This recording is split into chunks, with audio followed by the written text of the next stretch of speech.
Hello, speedrunning fans, Final Fantasy fans, video game fans. We're getting everything going here. Ooh, haven't figured that out. I won't hear, so I'm gonna need some help from the chat tonight. Tracking 4 people, solo comms. It's gonna be a blast. Don't worry. But the good news is we've got really complicated flags for you tonight. So let's go over those while we're getting set up, and I will alert the runners. We're about to go. So this is what we call our Living Seed race. This is a weekly race. We set it up usually asynchronously, but we thought we'd show it off here on SpeedGaming. And so in this particular race, whoever enters the race gets to change one flag, and it just stays forever. So every week, a bunch of flags get changed, and the next week they get changed some more. So we'll go over that a little bit. We're looking for, well, I should say, for anybody who haven't seen World Collide before, the goal here is to collect a certain number of criteria to enter Kefka's tower and kill him. So, kill Kefka. That's still the end game here. So tonight, in order to unlock Kefka's tower, or rather unlock the final Kefka fight, we're looking for either 7 characters, 10 espers, or 4 dragons. They need 2 of those 3. We've got a 3-character start. We've got all kinds of random commands. We'll probably see some Magitech and some goofy stuff that you guys from vanilla aren't used to. And since we are ready to go now, I'm going to kick them off and get this party started. Let's see. We've got a Kefka's Tower skip, which will put the party right at the statue battles at the end of Kefka's Tower. In order to get that, they're going to need to complete 3 out of the following 4 quests. They're going to need to either suplex a train, set the clock in Zozo, defeat the cave ninja, or rather the ninja in the sealed cave, or they're going to need to save Sid. 3 out of the 4 of those. We've got unscaled dragons, meaning any dragon they find is going to be like really high level. But we do have scaled final Kefka fights. So this could be a really fast seed. We've got lots of randomness thrown in here. Could be a really slow seed. We're going to find out.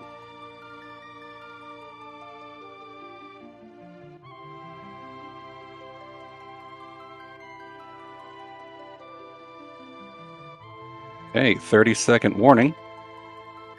And we'll be off. As you can see on the screen, we're looking at WR Jones 18 screen here. No Moogle Charms really just means they're not going to be in chests. Everybody does operate with 3 Moogle Charms, so they can equip them at any time, walk around and not fight random battles. They can take them off and do some grinding if they wish. We have the option to remove Illuminas and XP eggs from the game because they're basically cheating. Although Illuminas are still on, there's not going to be any access to Ultima, no free Paladin shields, thankfully no permadeath. That'd be tough. So they should have a good time with it. Everybody's going to have some fun.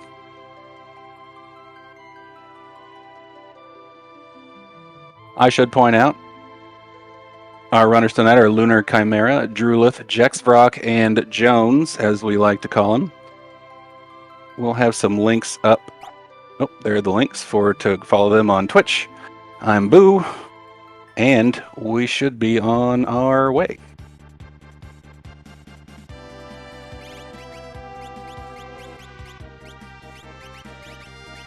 Okay, so what's the strategy here? Some people we're going to see some looting. We're going to see some shopping. Looks like we're starting with Celeste, Gao, and Umaro. Oh, there's a 4-character start. Where'd that guy come from? Umaro's guaranteed in this seed. That's why. Well, that hurts, but I'm sure they'll get over it. And as you might see on Lunar Chimera's screen, ripping through South Figaro here, disappearing NPCs left and right. Y remove, as we like to call it, is on, meaning they can guillotine NPCs by holding down the Y button. So this has some game-breaking tech. This will let them get to areas that they're not supposed to. It can cause soft locks. All the runners are aware of this. But it can also get them to places that they normally couldn't go to get them some better items, get them some checks. And it looks like Drew might be trying to kill Sid, which is not going to get him anywhere. But there was some talks about some sort of gentleman's agreement before the game, so maybe this is part of it. Jones checking around in Narsh while Lunar Chimera and perhaps Jex went to South Figaro. Have to see where Jex is. We have a barter system going on in the shops in this seed. So you see not standard pricing here. Everything's going to be cost 60%. It's going to be 60% random in shops, random items. Everything costs 1,000 gold, GP. But they don't start with any golds, and everything sells for half price. So you're basically selling 2 things to buy 1, no matter what the item.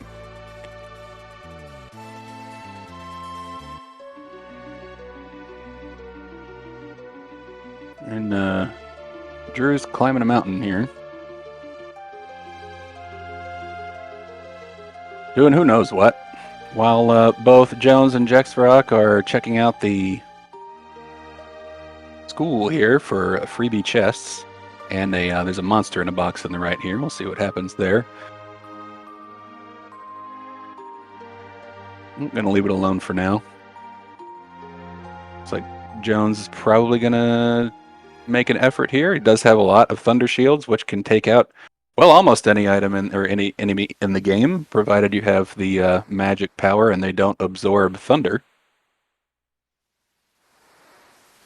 And it's a Vanilla Lobo.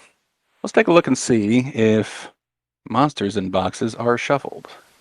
They are, so that's just a happy coincidence. A little bit of free XP there. Can't hurt. As Luna Chimera finds a free Thunder Shield in a chest down in the South Figaro basement. Jax is headed to the Returner's hideout to do some looting. Have no idea what he found in there. Let's see. Question from the chat. Is this a 2v2? No. Oh, that was probably in the old layout. The other layout. Oh, gotcha.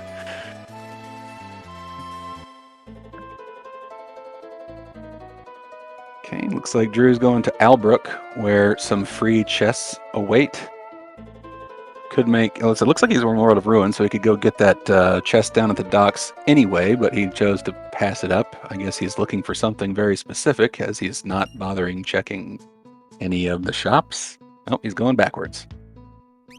Now we're checking. Earrings there, always a smart pickup.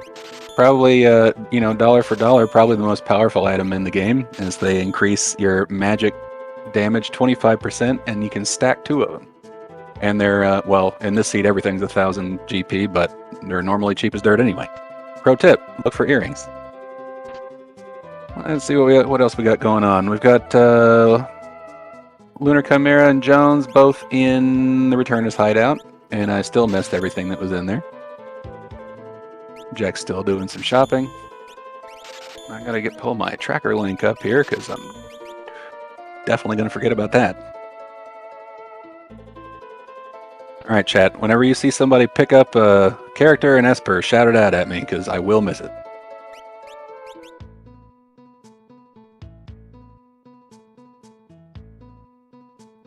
Nothing too fancy so far. We've seen some Thunder Shields. I may have seen a Minerva in there. Looks like we've got snow mufflers for sale there on Jex's screen. Really powerful item.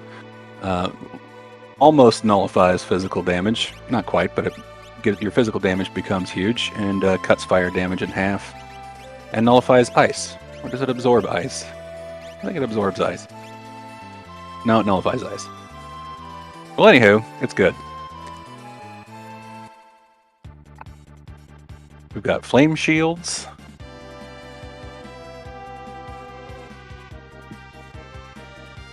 If shields... Well, a strategy here would be to basically sell everything you own and stack up the shields, as you can break them for a defense-ignoring Tier 3 spell of that element, and take out, pretty much anything in the game. Of course, you are sacrificing a lot of defense if you don't have anything else, but if you have somebody with high enough magic power, you can just kill them first. The best defense is more offense. Okay, here we go. Drew is taking a ride on the Leet River for some reason. So, this should be fun. Let's see what he runs into. Wait a minute. That's not the Leet River. He's at the Serpent Trench. That's a much better option.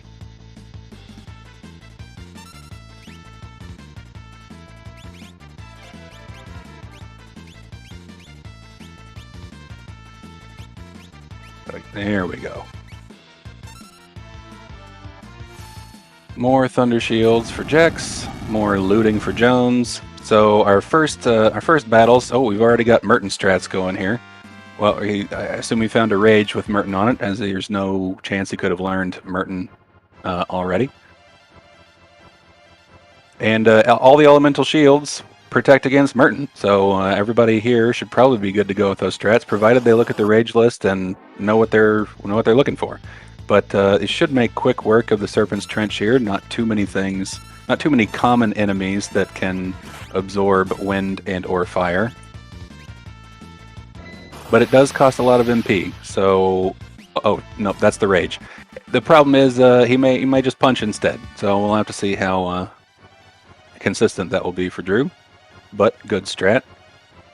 Looks like Lunar Chimera is picked up Mog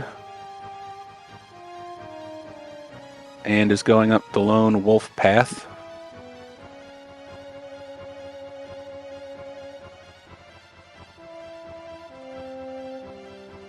Question from the chat: are ribbons really good in this, or no?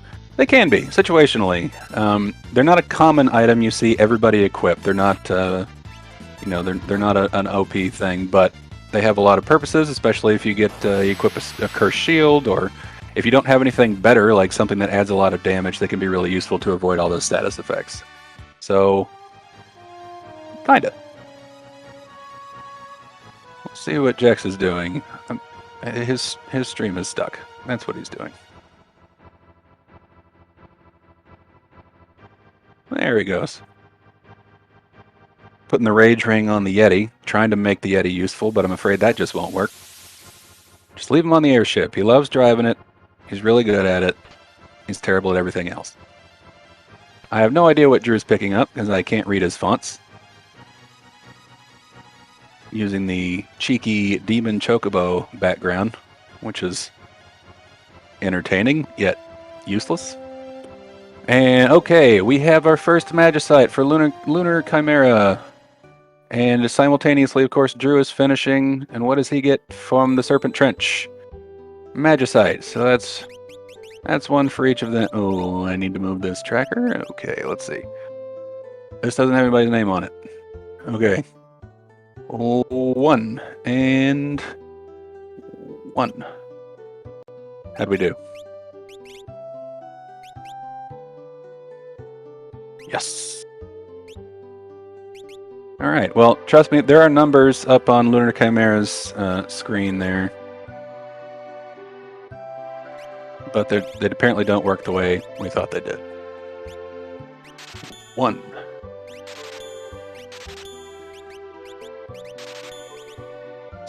Not incrementing.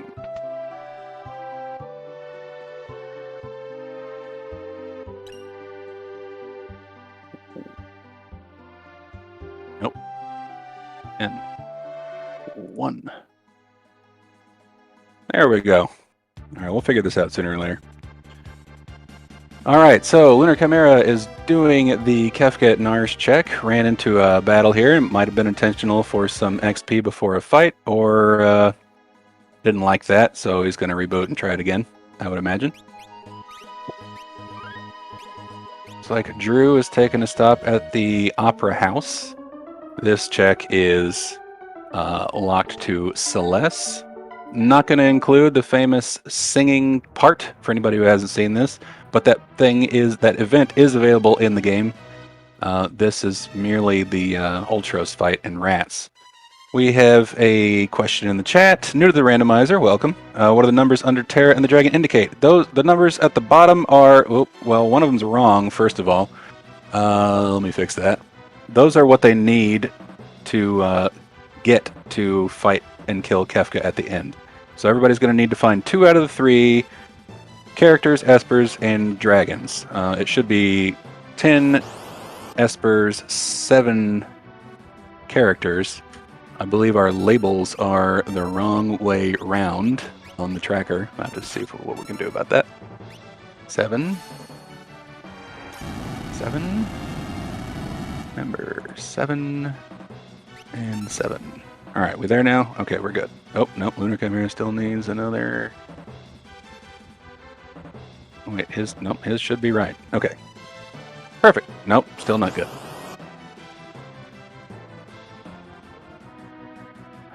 Aha. Okay. So they need to have 7 characters, 10 espers, 4 dragons, 2 of the 3 to kill final Kefka. They can get any 2. So if they get they stay at 4 characters for the whole game, but they find 10 espers and 4 dragons, then they can go beat the game.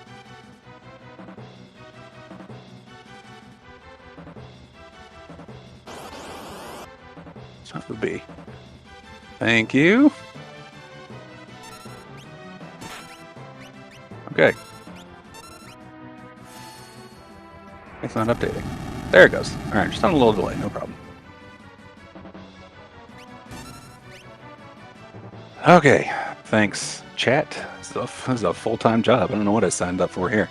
Okay, so Drew is just about to fight that Ultros fight at the top of the Opera House. Let's see what that boss is, while Jones is attempting to find whoever is lurking on the Veld. You need to do this Veld check, you need to have 3 characters or less in your party. You need to have Gal unlocked, and you need to make sure you bring dried meat. And sooner or later, somebody will show up here. We've got a choice between a Magus Rod and a Minerva for Lunar Chimera at that Narsh weapons shop. You, of course, went with the Minerva, better item there. We've got a Ghost Train for Druith. Let's see if we have our undead flag on. Yes, so he's going to have to kill this boss the hard way. There's no using a Phoenix down or Revivify in this seed. So we're going to see some old-fashioned offense. Train, while not counting as undead, is still susceptible to instant death, but this early in the seed probably doesn't have it. Luckily, he's a pushover. And it looked like Jones found Sabin on the Veld. He'll be happy to get rid of that worthless Yeti. Let's increase Jones's member. Perfect. We found a Cursed Shield in Lunar Chimera's screen, but I missed what the number was. It looked like a single digit. Anybody see that? Yes, Suplex the Train is actually one of the requirements to skip Kefka's Tower. They have to do, I think it was 3 out of 4 quests. And Drew finds the Shiva Esper at the Opera House. What's going on? So Jones is taking a ride down the Serpent Trench. No boss there, just fixed encounters. Good early check, gets you some XP for fairly almost free. And it looks like Lunar Chimeras might be doing a bit of grinding in World of Ruin Narsh just to increase his levels, although I think the Serpent Trench strategy is a little more efficient. Drew's finally taken a pit stop over to South Figaro to check. Looks like he's still in World of Balance, so I don't think he's checked the other one yet. We've got some Genji gloves for sale. Those might come in handy later. We've got Rage Rings, but we already have Flame Shields and Thunder Shields, so not too much use for it. All right. They'll have, good call. Jones has... Where's Jones?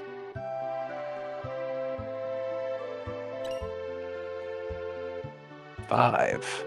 And 4 and 4 and 4. Woof.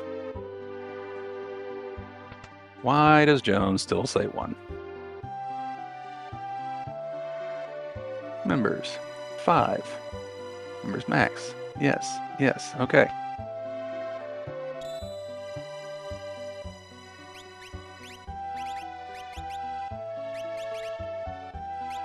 All right. We're trenching. Jax apparently has 5. Oh, yes, he found Sabin as well. Good call.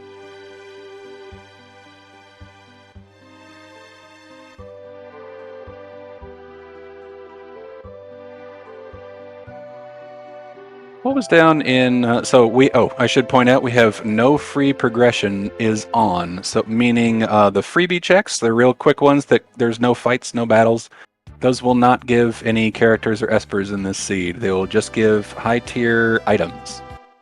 So the runners will have to decide whether they want to take the time to go check them, and then, might be an investment. Take the time, get a high-tier item, help you along the seed, or just pass them up completely. Jax is shocking. He's performing the shocker, yet shocked so hard it got stuck. Might be having a dance party with a wolf. Alright. So Drew is going to go check out the Magitech factory, one of Celeste's checks. There are 3 total checks in the factory. You don't have to do all of them. You can warp out almost at any time. If you elect to do the 3rd check, you're kind of stuck doing the 3rd check, but before then you can do 2 and stop. But I imagine this early in a race we'll probably see all 3. There's a few chests in here. Picks up a hero ring, which is a nice pickup. Jones finished up Serpent Trench, doing some shopping in Nikea, or Nikea, or however you like to say it. And Jax is following right behind, while Lunar Chimera is headed up the mountain. Back up the mountain, I should say. Doing some grinding along the way, or forgot to put on his Moogle Charm.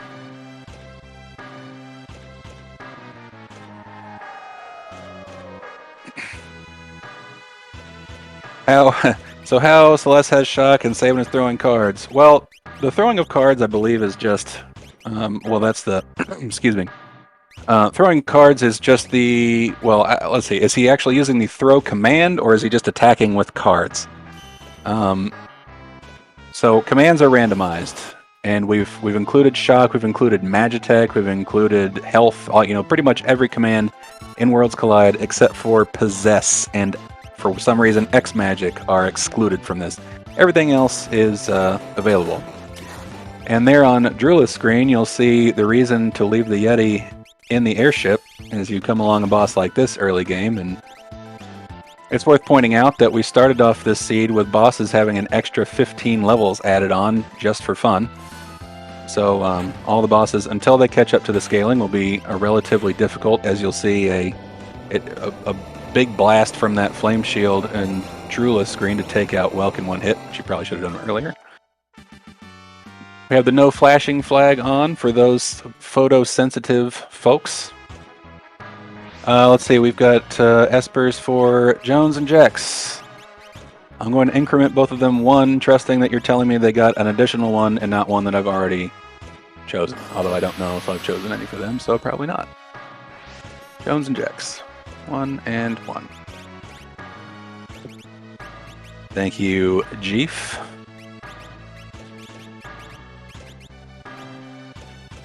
Alright, we've got Lunar Chimera up doing the Tritalk check, open check, not character gated. Ooh, we find an in-game boss, our statue Doom, waiting.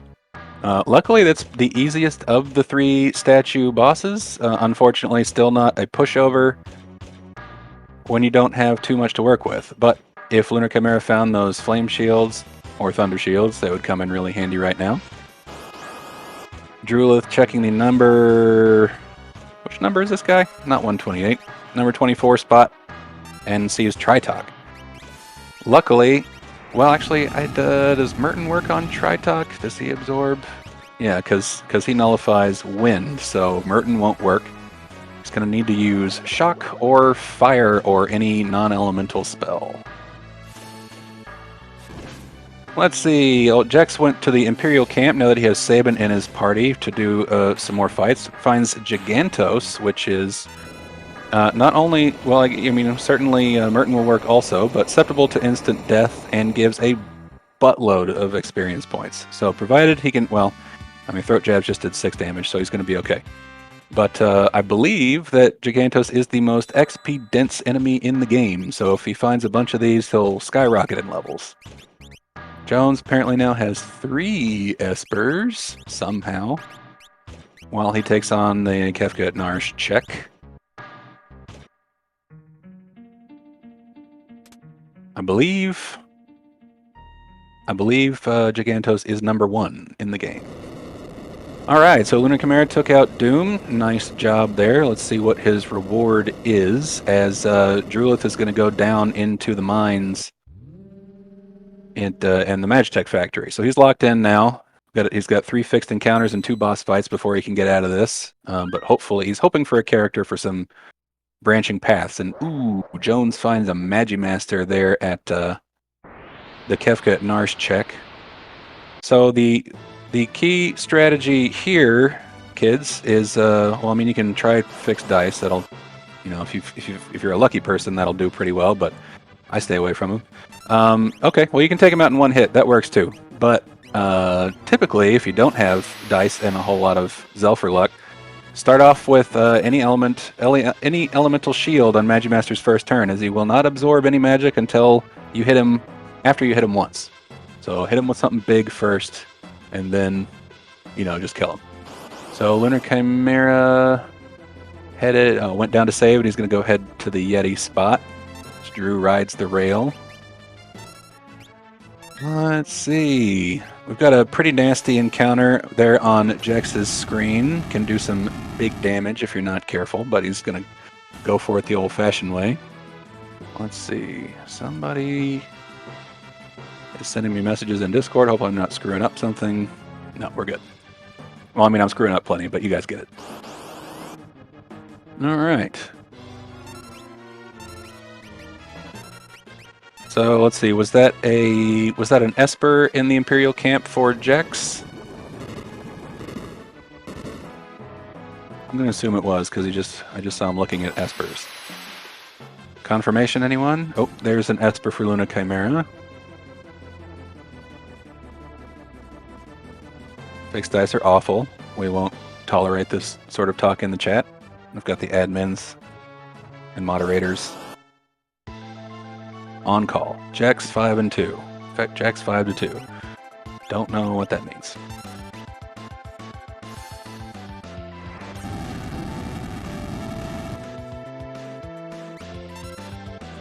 Jones headed right behind him at the Imperial camp. Oh, and Drulith finds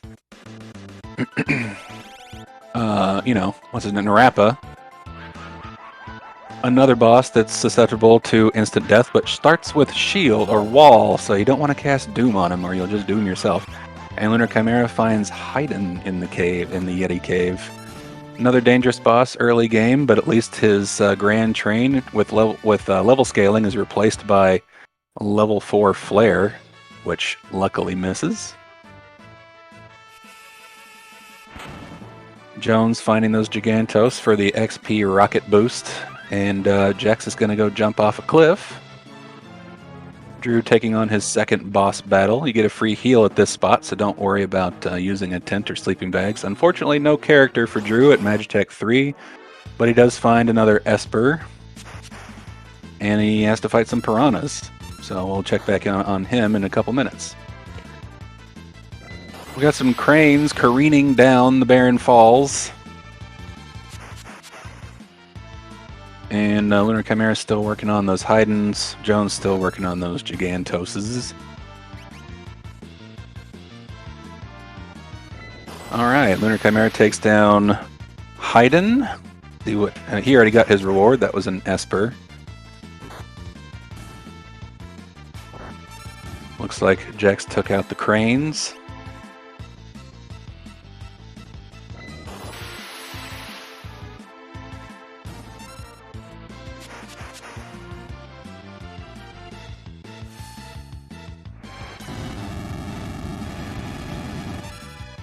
Drew employing Merton strats on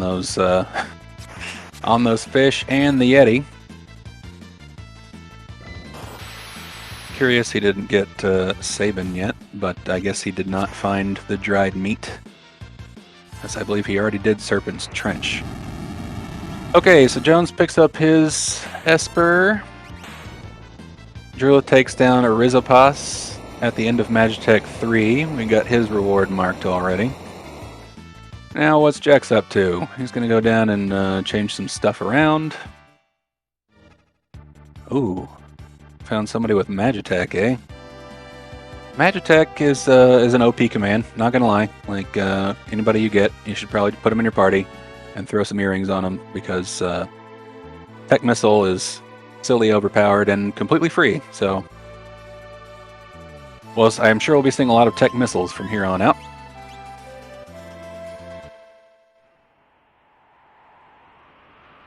That's the net. Oh, okay. Thank you, Jeef.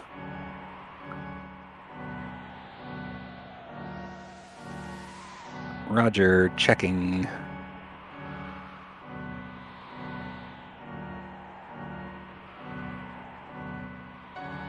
All right, Lunar Chimera is headed up to the top of the Opera House to fight some rats, and Jones taking on the cranes. So scaling in this seed is atypical. Any character, Esper, or Dragon they find will increase the scaling of all the bosses, but it's only increasing this level scaling by 1. So while that does make fights a little easier as they go, they're also, well, actually, I should say, they have, I believe XP scaling is a little different. Let me check this out. Okay, so XP scaling is still will increase by 2. So eventually they're going to very much outpace the scaling and everything will be super easy.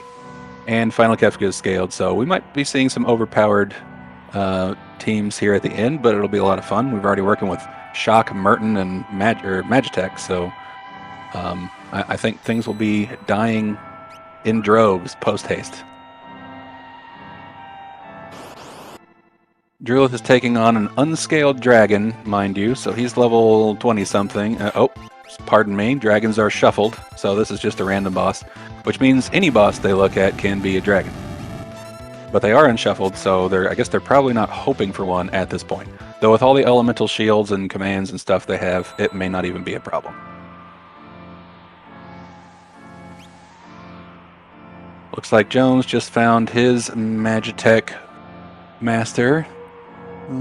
Boink, yoink. So that's the 6th character for Jones. And Jaxrock found Doom, employing the runic strats. I believe Doom only casts the first half of the fight. Once you get him down to half HP, he just goes full physical. Drew taking on Doom at the same time. Still hasn't found his 5th character yet. Lunar Chimera dodging rats, but hits the 2nd one, or 3rd one. Gonna nope out of this fight. As I mentioned earlier, this is a pretty deadly formation, can cause a lot of problems. This is actually where Merton comes, the Merton Rage comes from, Daedalus, so.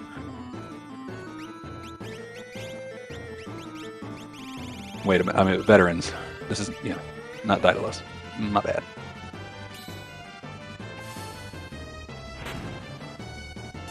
And out come the tech missiles for Jex, just doing, free 2,000 damage and killing him. So there you go. In the future, there will be a flag to nerf Magitech a little bit if you so choose, to kind of split out, the good stuff. You can still get the free elemental beams and whatnot, but then we'll have a quest to unlock the good stuff later on to make it a little more balanced.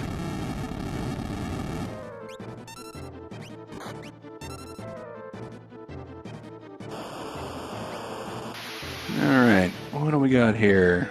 What do I see? Oh, we see Espers. I see 2 of them. Roll down. 3. So Jex is at 3 Espers. Nice. Did Drew just runic his shield? Yeah. This always sounds like a great plan when you're fighting something that casts until you break something, and it does no good. But he made it through. Jex is going to check out the Yeti spot. And Lunar Chimera is fighting his Opera boss.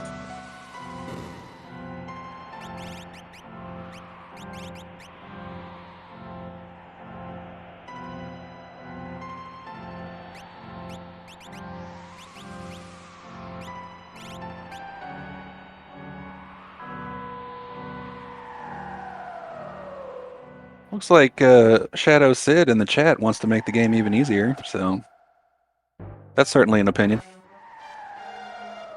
Your tech missiles aren't good enough for you, huh? Your free shields aren't good enough for you, huh?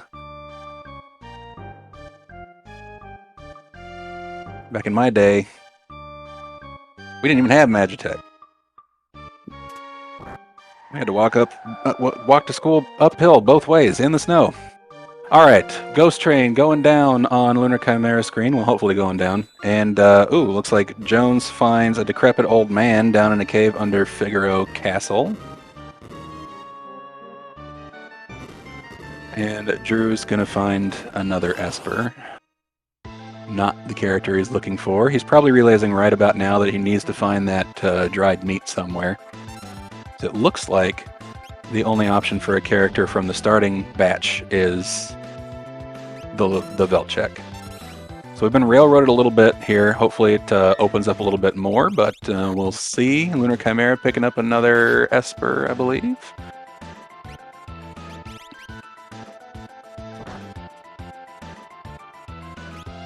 Yes, we have trains invading the Opera House. They snuck in through the back door. These trains are sneaky, man. They're super quiet. It's one of those maglev trains, I guess.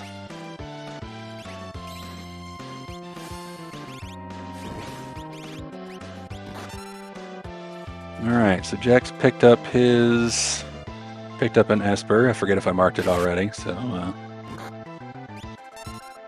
I don't believe you can Runic Ultima.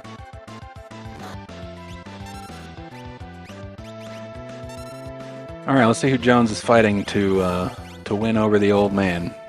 Chatternook. Old Chad. Coming for the rest of the family. Luckily, he's got the tools to do it. Druth is taking out a lot of aggression on Haydn here with a well-placed Merton. And can avoid those that Grand Train cast or whatever it's scaled to at this level, because that bottom Haydnite absorbs elemental magic. No worries, going down. So Drew has collected his Esper and I assume is going shopping. And out come the tech missiles on Jones's side. I was going to say it's too bad it's on Edgar, who has really naturally very low magic. I think the second lowest in the game, something like that. But it's overpowered anyway, so, deal with it. And you can see those dice doing their work for Jones as well. And down goes Chatternook. So we have an old man, which we need to mark. 7. And that gets 7 characters for Jones, so he's now met one of his Kefka's tower, or rather Kefka fight criteria. Now he just needs to get either, roughly 6 more Espers or kill 4 dragons, and he's good to go. And as mentioned, the final battles are scaled in this seed, so there's not too much reason to be concerned about level. Especially when level scaling is so low, pretty much everybody's going to be blasting the crap out of stuff pretty soon anyway.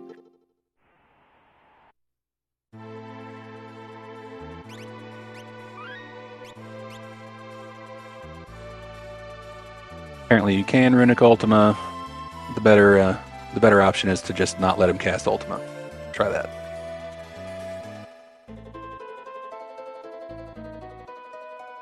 Alright, Lunar Chimera checking out the Magitech factory while Drulith goes back into Albrook. He must have seen something there he liked before.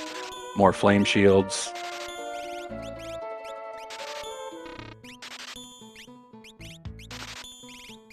Oh, okay, Sid. My mistake. Here's a better idea. Don't play with Ultima in your seeds. It's boring.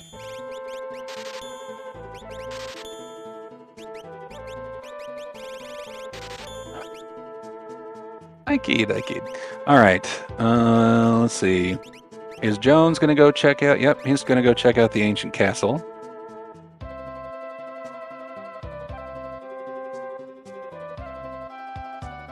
While Lunar Chimera is taking the long way around to check out some treasure. And a reminder to people, we do have, this is a barter system style shopping in this seed, so everything sells for the same, everything buys, everything costs the same, so you're basically trading 2 items for 1. So that may be why we're seeing a few extra chests getting chosen, as you need quite a few items if you want to load up on shields. Excuse me.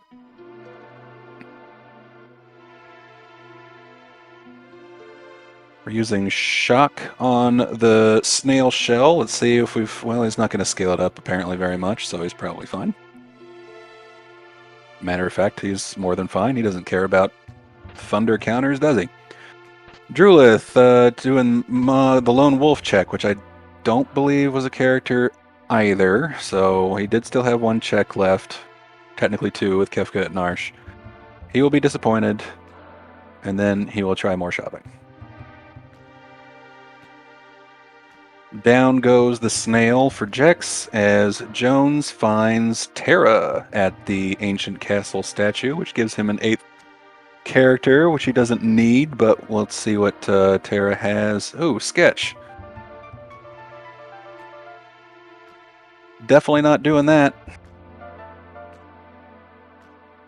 As sketch is undoubtedly the worst command in the game, without argument. We will not get an argument from anyone here, I am sure.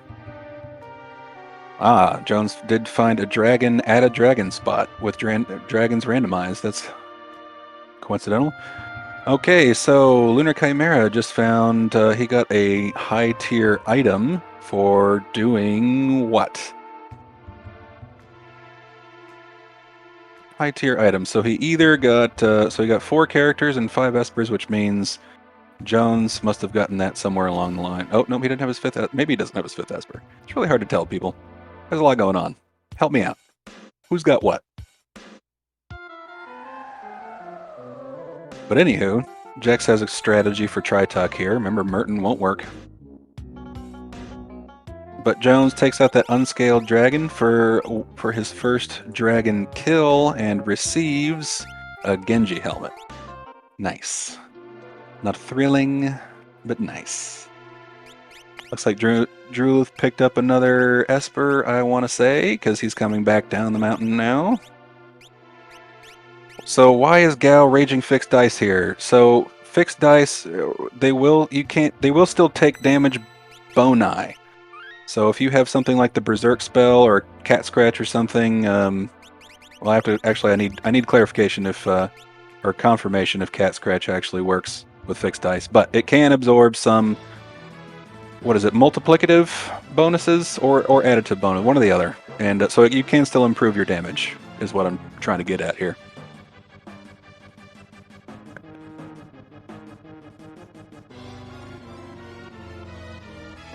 Drew's about to find a Magi Master down here at the bottom. Let's see how he tackles that. And Jex is going to go do Magitech 3, where he will be disappointed at the end as well. We've got Tritox all over the screen lately. Drew doing the nice skip there. Treat for everyone. He finally wised up and just took the Yeti out of his party instead of killing him over and over, though I gotta say I was pretty entertained by that.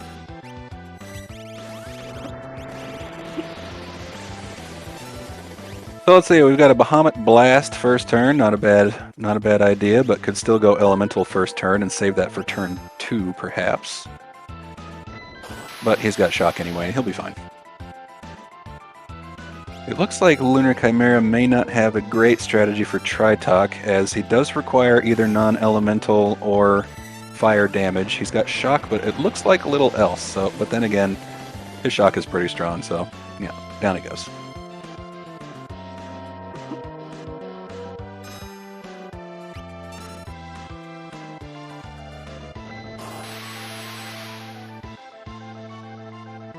Downside to the barter system, while you can find really good stuff for the cheap, it does still take the same amount of stuff to buy sleeping bags and Phoenix Downs and all that normal stuff. So you do have to have some careful inventory management in this system.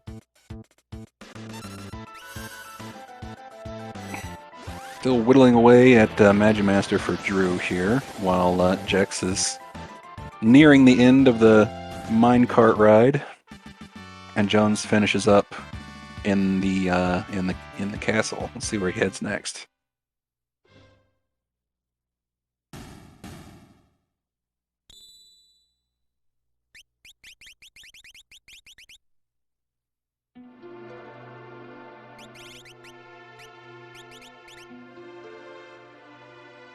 So Jex wisely using the X-Fur command out of Magitech to one-shot, or rather instantly kill Narappa if it's successful, but Narappa is quite fast and still gets off those annoying 4 condemned to start the battle. Sometimes you can get an attack in quickly, and it's the best feeling in the world when you can kill Narappa before he or she, or I guess they, have a chance to do those 4 annoying condemns. But down they go. Looks like Jones is opting for a Magus Rod over a Minerva. Guess he either has a Minerva already, or he just really wants to use that Magus Rod. Let's see. He's gonna confirm what is on the Cursed Shield. 5 battles. Okay. So I know somebody picked that up at the beginning. I think it was, I want to say Lunar Chimera. I don't know if they did all the battles. I don't remember seeing anybody cursed, but perhaps perhaps I missed it. But 5 is easily doable. I'm not sure it's necessary here nearing the end of the run, and you've got all those other elemental shields and good stuff. So I think Jones may be taking a potty break.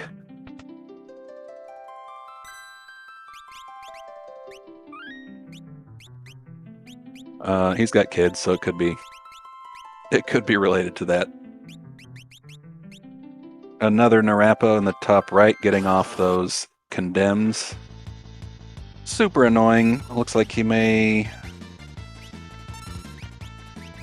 Chimera may have chosen health. Is that what I saw? I don't know, we'll see.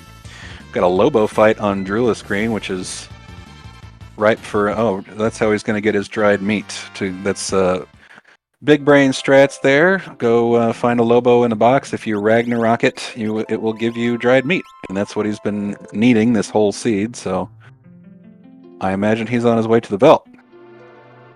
Luckily, he doesn't need the 7 characters to go ahead. Like I said, it's 2 out of the 3 of the requirements you see on the screen between 10 Espers, 7 characters, and 4 dragons. So technically, he could get this 5th character, find 3 more, or however many more Espers, kill 4 dragons, and still be on his way. So he's not necessarily way behind, but his options are more limited.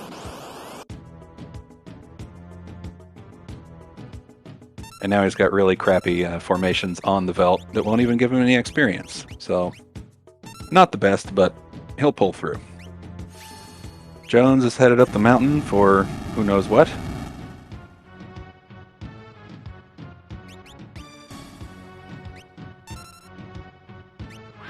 I'll take this moment to say Final Fantasy VI Worlds Collide. Obviously, our Final Fantasy VI open world randomizer is available to play at ff6wc.com.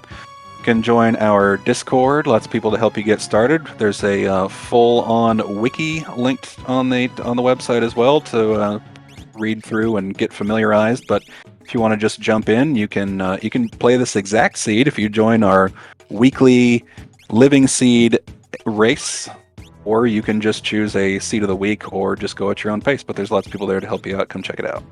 Also, we have a YouTube page which just hit 500 subscribers today. So good for us. Thanks everybody for checking that out. And let's see. Whoa, Celeste has Leo's attack. Yes, in Worlds Collide, we've added every command from the vanilla game into the randomizer, and the commands are randomized. So you can get shock, you can get Banon's health, you can even get the ghosts in the Phantom Train's possess, although not in this seed. That one has been disabled. Let's see, 6.6k from shock. Yeah, in this seed, characters are far outpacing the level scaling of the bosses. So for every character, Esper, and Dragon they find, the levels of the bosses only go up 1, but the amount of XP they give up goes up by a factor of 2. So that means they're getting a lot more XP than the bosses they're fighting. Therefore, they do a whole lot more damage just from the nature of being over-leveled. Shock is a relatively powerful command as long as the thing you're fighting is a single target. It doesn't scale very well by the end game. You know, when you're fighting Final Kefka, the damages can be underwhelming, unless, of course, you find something like a magic power +2 Esper early on and keep it, an experience egg and all sorts of stuff to boost it. It can be very good, but It's a great and, in fact, highly overpowered early game command and an average end game command. Unless, of course, you're higher level than everything, and then it rocks. But then again, everything does. All right, so Drew did find his 5th character. Let me. Here we go. And now he's fighting the thingies at the falling thingy, and he'll get a thingy for that. Lunar Chimera's doing some shopping. Let's see, Jex fighting a ghost in a pool of demon pasta. And Jones takes down Doom at the top of Narsh Mountain, or Mount Narsh, or, you know, up there, above the town. It's like Lunar Chimera is finally going to go do the Serpent's Trench, which means he also found more characters.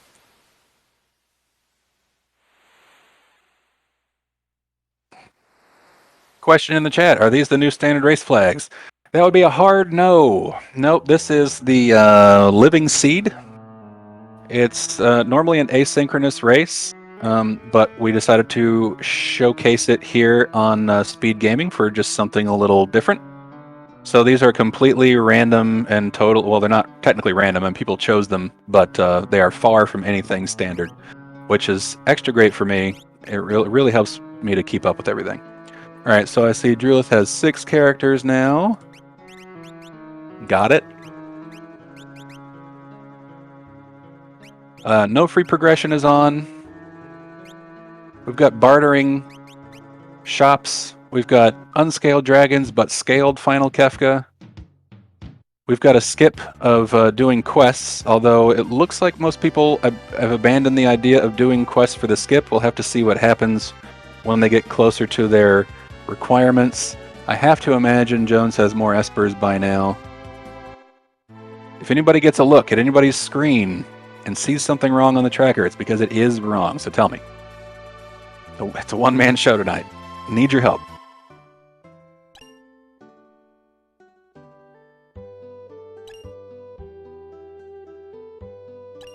All right. Let's see. Jones taking on Haydn and the Haydenites. Running meme that's everybody's favorite 50s doo-wop band. Still slinging tech missiles. Still working out pretty well. Drulith is back in South Figaro, though he's in the World of Ruin side this time, checking out some shops. And as I mentioned, this is a barter system, so everything costs 1,000, but you sell everything for 500. Which basically means you have to trade 2 items for any 1 item. You found some hero rings, which are nice. There's some earrings and all sorts of stuff you can get. But hero rings is kind of a one-stop shop for damage. So he stocked up on those. And let's see what else is going on. So Lunar Chimera just finished Serpent's Trench, which means he's going up a Magicite, I'm pretty sure.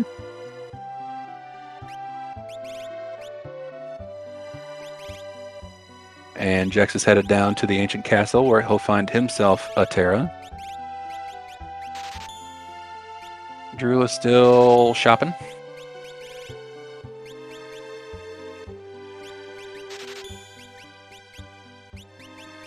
Question, do hero rings stack like earrings? The magic half of them do. The physical side do not. So you can equip 2 hero rings, but you will get 50% magic power bonus, but still only 25% physical bonus.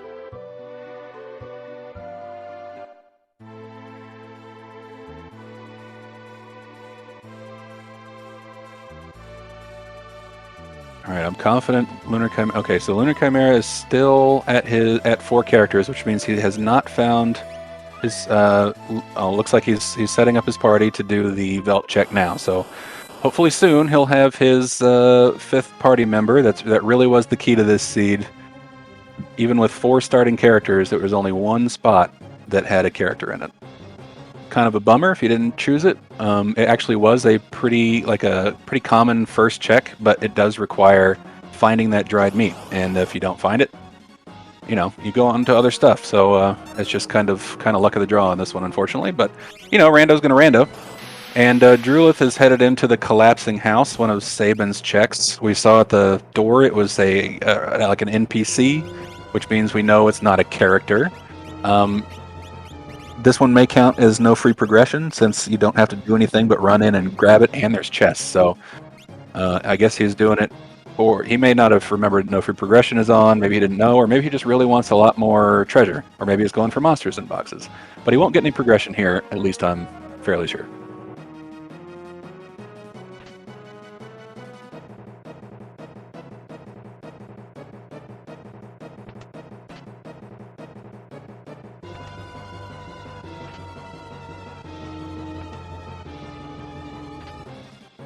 All right, Lunar Chimera found his Sabin. Fantastic.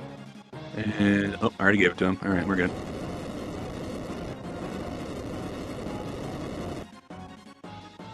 Jones is hucking dice at a snail, getting those super hot rolls, which I always get.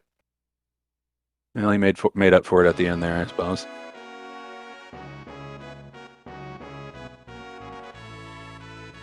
All right, we're going to get a look at the checks. So we suplex a train, set Zozo clock, defeat the cave ninja, or heal, save a Sid are the 4 required quests to skip Kefka's tower. Rather, you have to have 3 out of the 4.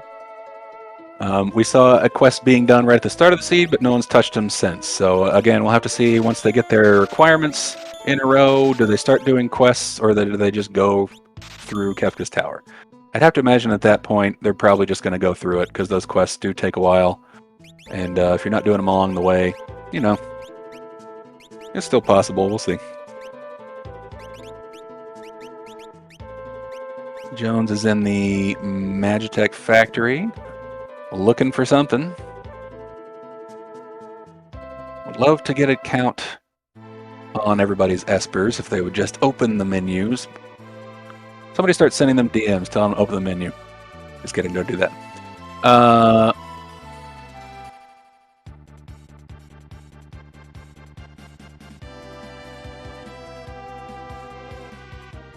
We've got dogs barking.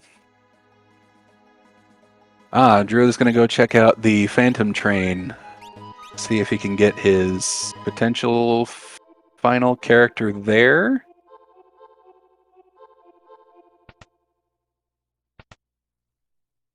Jones takes out Tritok, and Jex finds our Kefka Light. The Narsh battle Kefka, if you will, goes down pretty easily.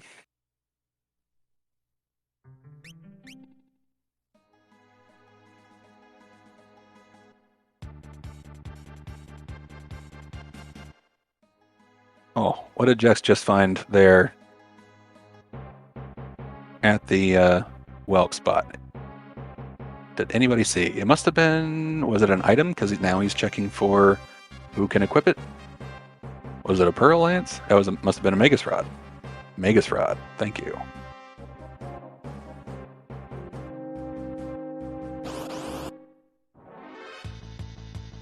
Alright, so Jones finishes up with Magitech, which means he's got a few extra espers, though I don't recall exactly how many were there. But we know he's got at least 6 now, maybe 7, potentially 8.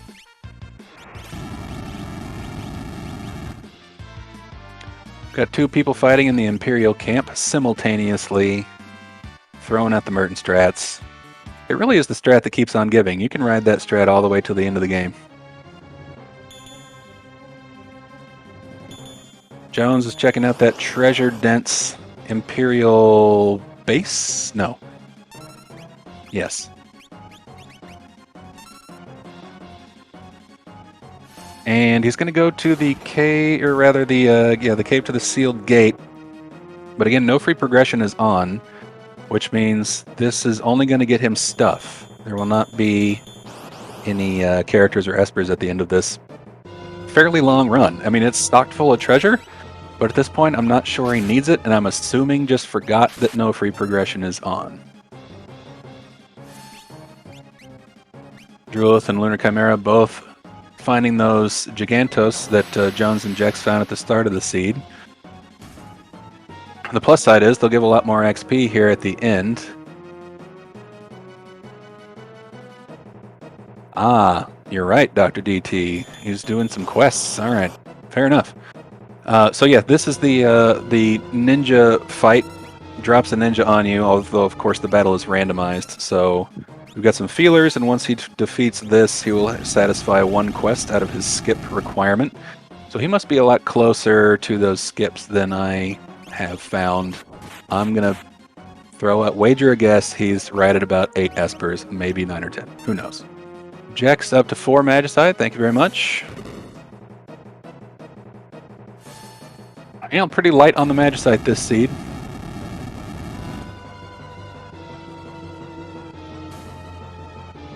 Muddled characters, not what you want to see when you have. I wonder if there's somebody out there who's checked this. Maybe Franklin, who I see in the chat, or somebody. Do we know, is Magicite a muddleable command? Can you tech missile your own people if you've been muddled?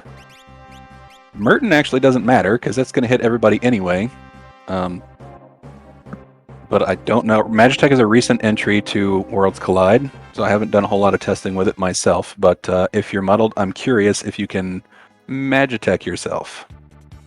Some commands just don't allow, just aren't on the list of muddleable commands, so maybe not.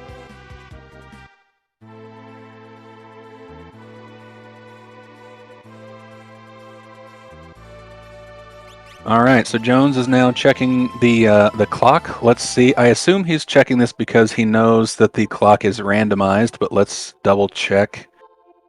Random clock is on, yes. So you can't just do the standard vanilla chainsaw command. You actually have to go check the clues. And so 8, 8, and 1. I think that's what I have. Cool. So yeah, you do need to listen to everybody. And remember, everybody in Zozo is a liar, so everything they say is what the clock will not be, except for the actual wall clock hanging on, in a room in Zozo, because the clock is not a person. It doesn't lie. It tells the truth. So it can be a complicated puzzle, but once you figure out the strategy, really just if you start with everything written down and cross it off as they say it, you can figure it out pretty quick. Looks like Lunar Chimera is in a little bit of trouble in this formation we've talked about a couple times on stream here. This is a dangerous formation. Probably best to just run away from this, but, you can go for it. Jex is up to 8, eh? Wait a minute. Jex is 8, 8, and 0? I thought... Okay. I'll take your word for it.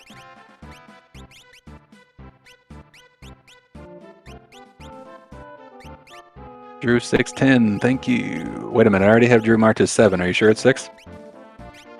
Oh no, that's Esper. You're talking about... Oh, gotcha. 10. Boom.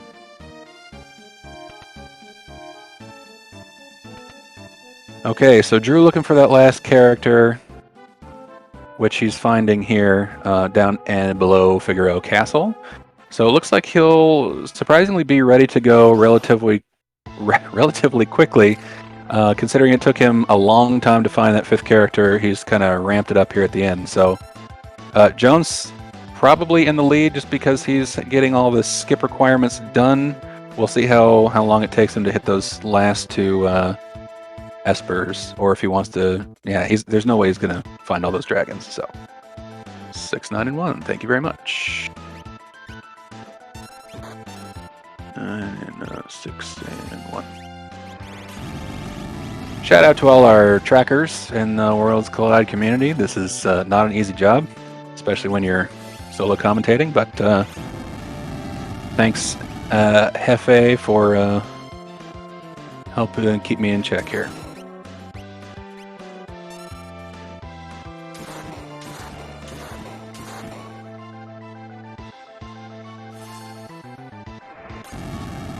All right, so we found a Doomgaze in Zozo.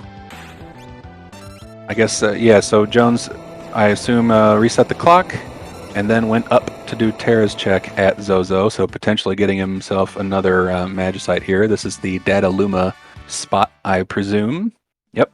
So we'll see what this here is here in a second. Drew has his 7th character.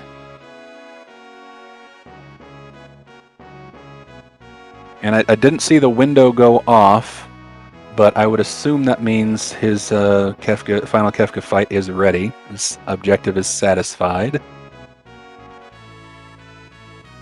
And yeah, Sid, before auto-tracking was a thing, like, auto-tracking is a godsend, because even with only tracking my own stuff by myself, I still got it wrong, so. Hands pointing at the 12. Alright, so we know 12 has no hour hand, so we know the hour is 12, and hopefully Jones has all the other, information he needs.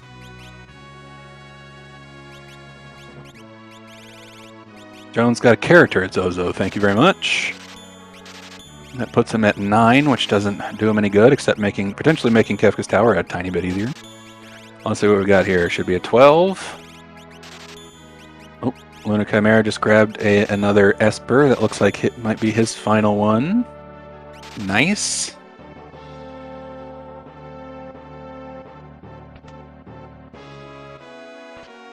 And yes, I do like the objective pop-ups. In the olden days, before our objective system, which, by the way, shout out Atmatech, the creator of Final Fantasy VI, put a lot of time and effort into an enormous objective system with probably millions of combinations of things to do in this game. It used to be you just, had to count and hope you didn't miscount and show up to Kefka's Tower and hope you get in. Now everything pops up and lets you know for sure. And there's an in-game tracker built in as well. If you don't need to use a third-party tracker, any other software if you don't want to.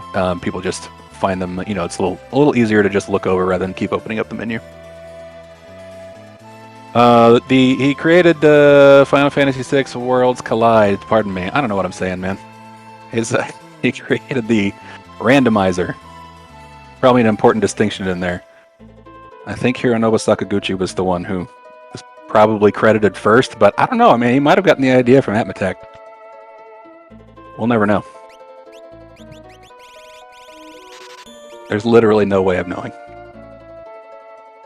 Alright, we're saving Sid on 2 screens. Get the bottom left medium swimming fish. Don't get the slow swimming fish, as that won't help. Let me check the flags and make sure I think they have to save him, but yeah, you do have to save him. You can't kill him. So hopefully Jones knows to get the good fish.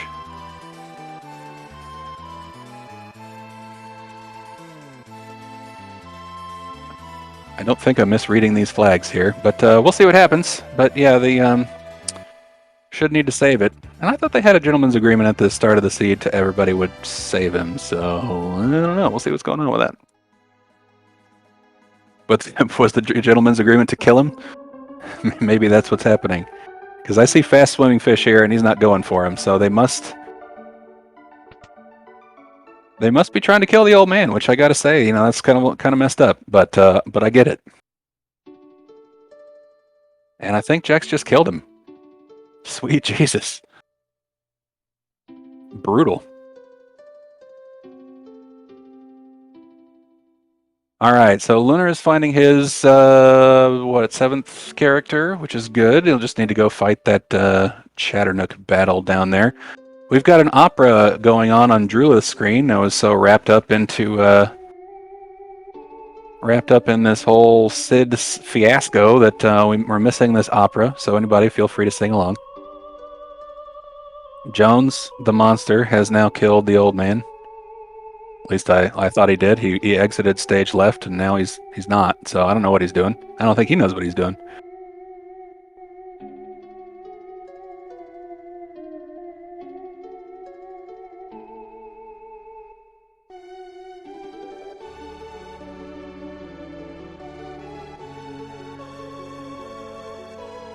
All right, we're back. So I guess rather than again, like only 3 out of the 4 quests available are required, so they don't have to save Sid. There are 3 other options, but it looks like maybe it's the faster option to just do it again. What were the other one? Oh, you have to suplex a train, which means in this seed, since they already found Phantom Train in the wild and killed it without Blitz, They now have to find a blitz user and then go back to the Phantom Forest, do the check, and then you can spawn manually a Phantom Train to suplex. So I'm guessing we're not going to see that. It is possible in every seed with the quest of suplexing a train, it can be done. But it's going to take a long time to set that up, so they're just going to do this quest twice, apparently.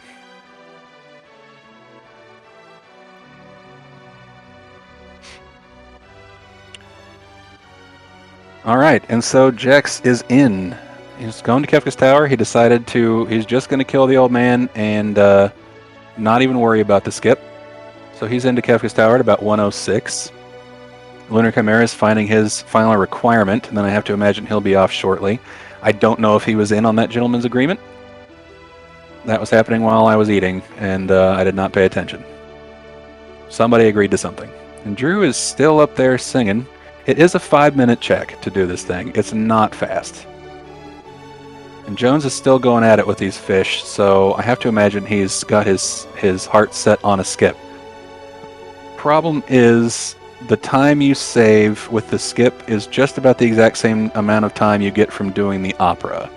So, you know what? I take that back. Well, that part's still true. But the opera is not required. It's not one of the objectives conditions. It's suplex a train, set the clock, defeat the sealed cave ninja, or save Sid. So I think Drew is just doing this for fun.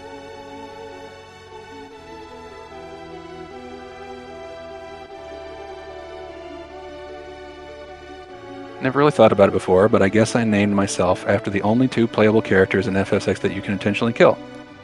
So yeah, Sid's not playable, but I see what you're getting at. You take the seagull? I think so.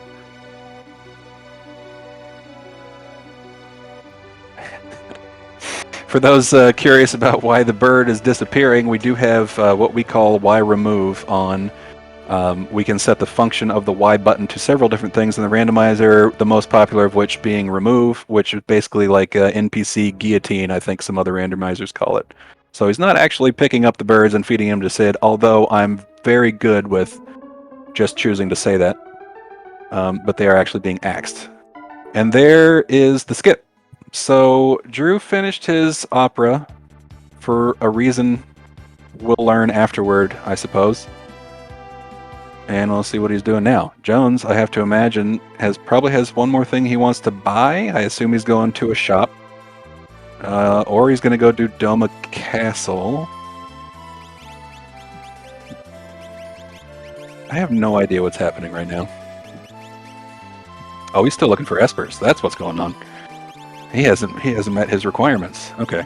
So he's all ready to skip, but he can't actually kill Kefka until he finds, I believe, 2 more espers.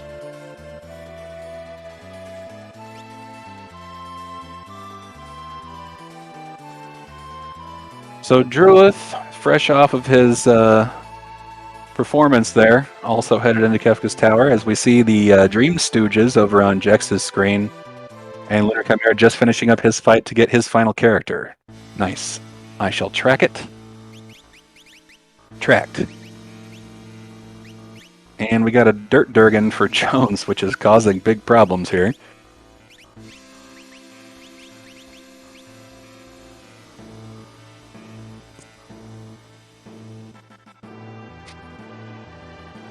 Larry there on the left is susceptible to instant death. You can X-fer him right out of the battle if you so choose, rather than doing it the hard way here. Just waiting for that quake on Jones's screen.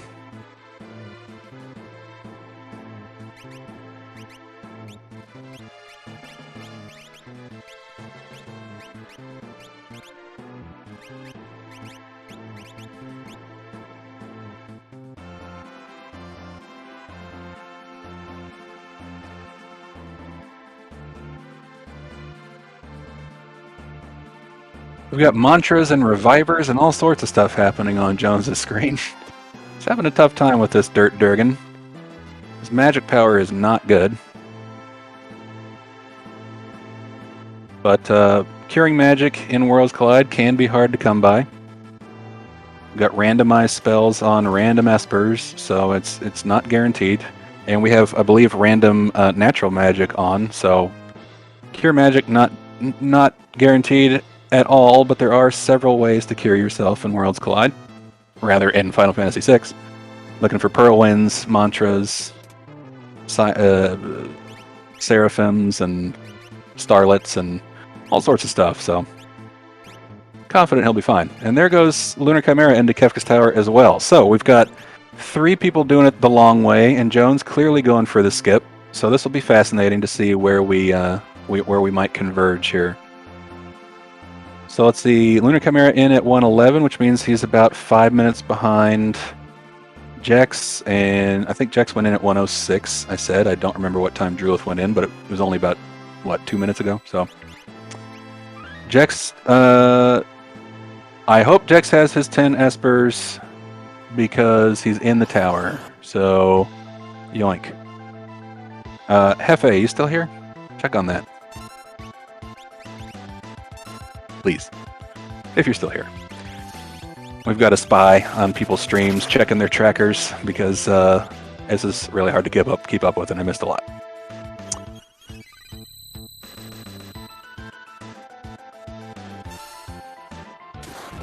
Can you just confirm, Hefe, on how many espers Jex has?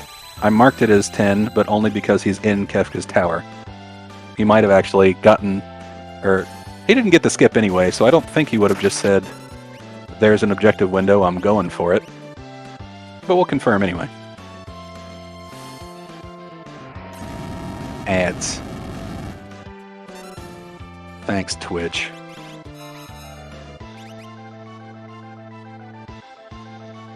No worries.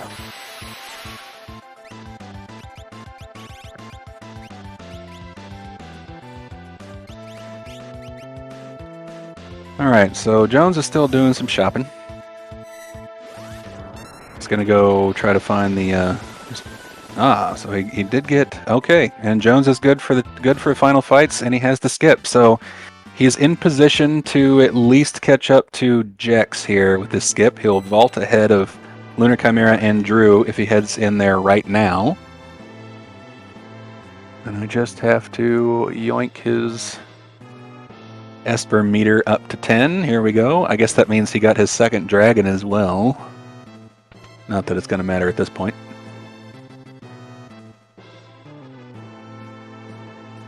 And yes, confirmed, Jex does indeed have his 10th Esper. Thank you, Jeef.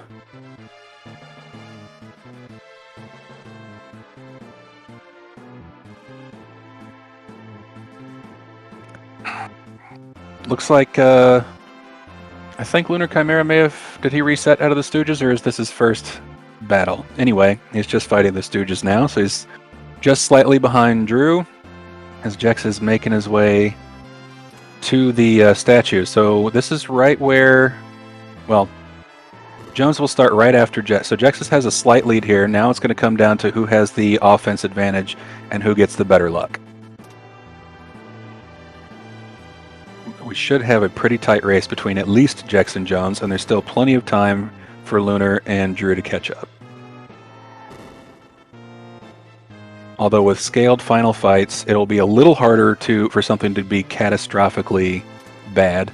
But you can still get things like a zombied, the Tiger in Tier 2 can zombie one of your characters who might have fixed dice, and then you just kill your entire party. All sorts of crazy stuff can happen, so it's not over yet. Lunar Chimera taking another reset out of the Stooges. Going to need to adapt his strategy here, see if we can find some gear to mitigate. As, oh, look at this. Jones and Drew have converged at the same fight at the same time. Very nice.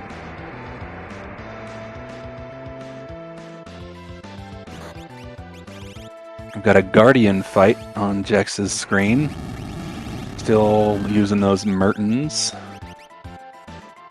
And Drew's got 23 flame shields to work with, so I have to imagine he'll make short work of this Yeti. And down he goes, almost simultaneously. We got us a race, folks.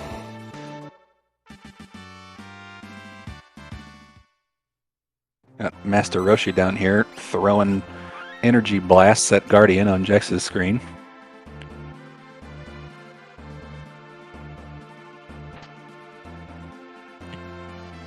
And of course, we have to check the validation chest right before Poltergeist here. The final chest in the game. It must be checked or your run cannot be completed. That was a joke. Just for anybody who was curious, you don't actually have to check that. It's not a rule. But, you know, it's an unwritten rule. So we've got Battle of the Items versus Shock here. And you can see, ignoring defense, Tier 3 spells do just a butt ton of damage. So Drew is likely going to finish this fight first. Unless he's trying to save some shields. But no, he's still cranking them out. Excuse me. But Jones will be right behind.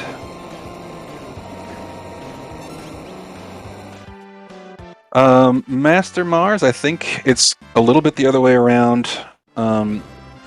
It's going to depend on Drew's cache of flame shields and how long they can last, I think. But he's slightly ahead of slightly ahead of Jones.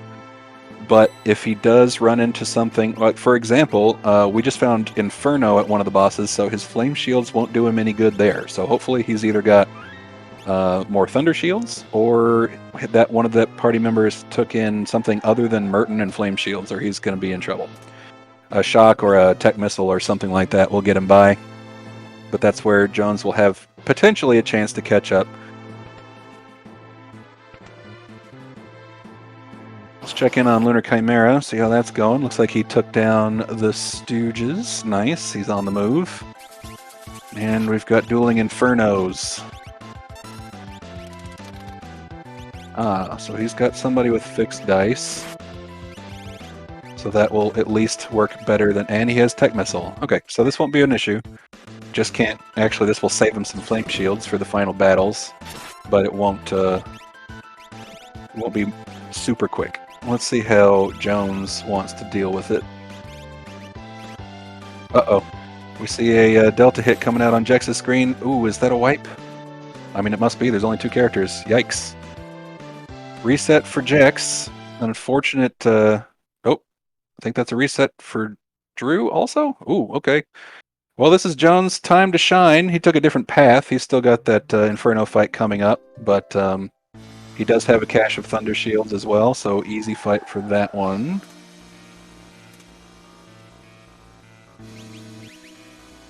Alright, so here's where Jones has a chance to vault. And Ribbon is looking pretty good.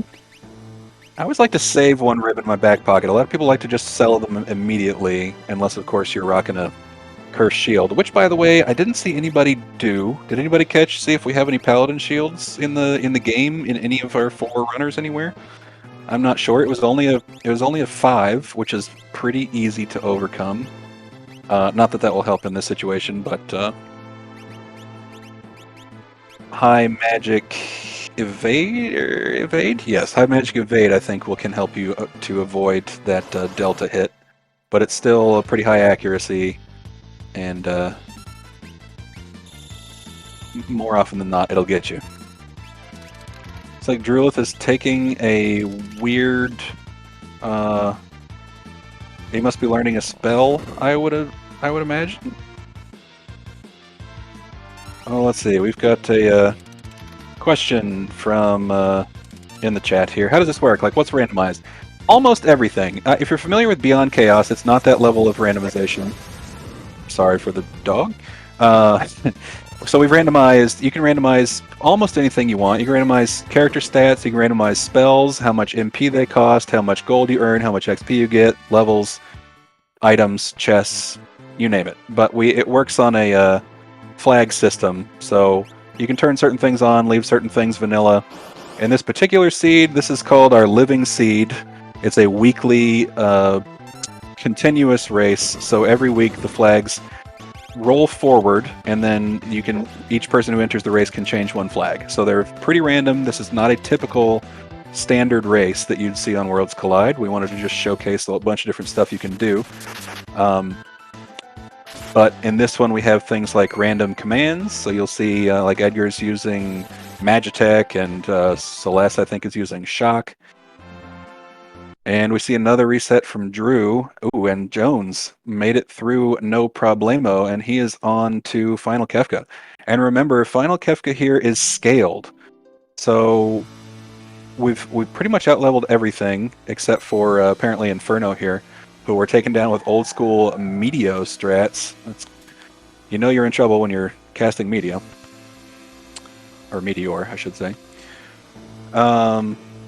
So it'll be very curious to see what happens in this final Kefka fight. I don't foresee too many issues, but I've said that before, so we'll see. We'll see what happens here. Out come the ice shields for Drew, although he's only got one. And as mentioned, that flame shield isn't going to do him any good against Inferno, but he does have Magitech. He just really needs to avoid the Delta hit and the big rapiers and things, or shrapnels, I should say. That's going to get him. Going to rely on Tech Missile here. He may want to equip. Well, he's going to want to heal, or he's going to be resetting again. I think the shrapnel's going to get him. Shrapnel does pretty big damage. Try it again. Lunar Chimera takes down Guardian, and Jex is still working on his Inferno as well. Surprisingly, giving them a lot of trouble this time. When you're relying on one element the whole seed, you know, that can happen. We've got a Doom taking out the long arm for Jones. Looks like he's put in... Trying to figure out why he has a weirdly punching Sabin with 400 health in his party, but we'll figure that out. All right, so Drillith opted to go with a different path for now, just to make some progress, get his spirits back up before he takes on Inferno again. So we see these randomized commands and scaled Kefka coming out for Jones, as we saw a landslide, I believe that was, as the counter. That's curious. I wonder. So perhaps Jones knew that it was going to be scaled, and so he wasn't going to get a quake, or was that in? It couldn't have been in place of the long arm counters because he instant deathed that. So that must have been quake scaled to a landslide. That's curious. Could be calmness fodder, but that assumes he's going to make it all the way there. It seemed like he had 4 characters he was working with, but I don't know. We'll ask him about it. Lunar Chimera working on... So he's got... looks like he's got a manual Bolt 3 he learned from an Esper, so he's got something to use against Inferno here. Other than shields. Got an Air Blade coming out. Little used Blitz, but a lot of these Tier 2 enemies are weak to wind. Or I don't know about a lot of them, but, you know, one of them is at least. Doing some work here. Not running the Merton strats. Diffuser came out. Oh, he is running Merton strats. All right. So he's not even relying on instant death for tools. The enemy right in the center is available to be instant death, but since he's got so many things that target everybody, he's just going at it the old-fashioned way and going to kill him with damage. Okay, so Lunar Chimera took down Inferno and has just vaulted ahead of Drew. I assume all this menu from Jex's screen is because he also took it out. Yep, he's good. So Jex now heading in, and Lunar Chimera will be right there after him. And Drew has to figure out a way to get around this Inferno, or he's in deep doo-doo. What the heck is using Elf Fire? So I assume that's... if I didn't see it, but I assume you're talking about on Jex's... Or excuse me, Jones's screen, which must be magic. The target on the far left, trying to cast Fire 3, but it's been scaled to Elf Fire. That's my best guess. All right, so Drew has finally taken down Inferno, and actually he already killed Tunnel Armor, so him and Lunar Chimera are again neck and neck. This should be relatively quick for Lunar Chimera, and I assume they'll hit Kefka at roughly the same time as Jex is picking his party. On to Tier 3. There comes another weird-looking fire for for Jones. again, these are, if anybody's just joined, this is a scaled Kefka fight, so they are doing some weird things, and it's mostly pretty weak.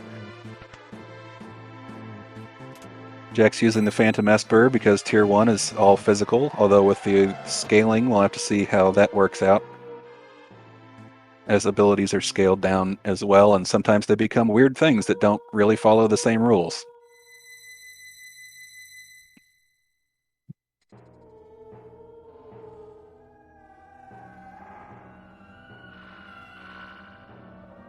Okay, and yep, Lunar Chimera going in roughly, what, about 30 seconds behind Drew? So that should be a tight one. Looks like Jones is just relying on 3 characters. I don't even recall who he was using as his 4th for the whole game, but no, it must have been Edgar, right? Because he's got the Magitech. Looks like he has no. Maybe because he had no calmness mitigation, he decided to save Edgar for last. Although that's a pretty risky strategy. Or he just abandoned Edgar somewhere in there, like a chump. But we're moving on with at least one old man. So remember when I said crazy things can happen in this final Kefka fight? It's really going to depend on your offense and your luck. And Drew has plenty of flame shields. Let's see if he's going to X-fur that long arm. Yep, there he goes. But yes, it looks like Jones did save his Edgar for the final tier, which basically assumed he was definitely going to get calmness, because that's the only way he was going to make it into that fight, which is kind of funny. Although, yeah, no, that had to be the way it goes, because he put both Sabin and Terra ahead of him in the lineup. So worked out pretty well for Jones. At least he has 2 characters here in the final fight to break all the shields on. And he's getting a meteor instead of a fallen one. Curious. But I imagine, yeah, Kefka's magic power is not great when he's scaled down, so that's not going to do anything, and I imagine this is going to be of little trouble. Here comes the alleged Goner. We'll have to see if he doesn't die what he actually casts. Well, no, wait, he's still charging up, so it's still going to beat Goner, I would assume. I haven't played a scaled Kefka in years. But no matter. Down goes Kefka for Jones, our first place finisher with a time of 1:28 something something something. So, we clicky the done button for Jones. And we'll see if we can get him in here to talk about it at some point.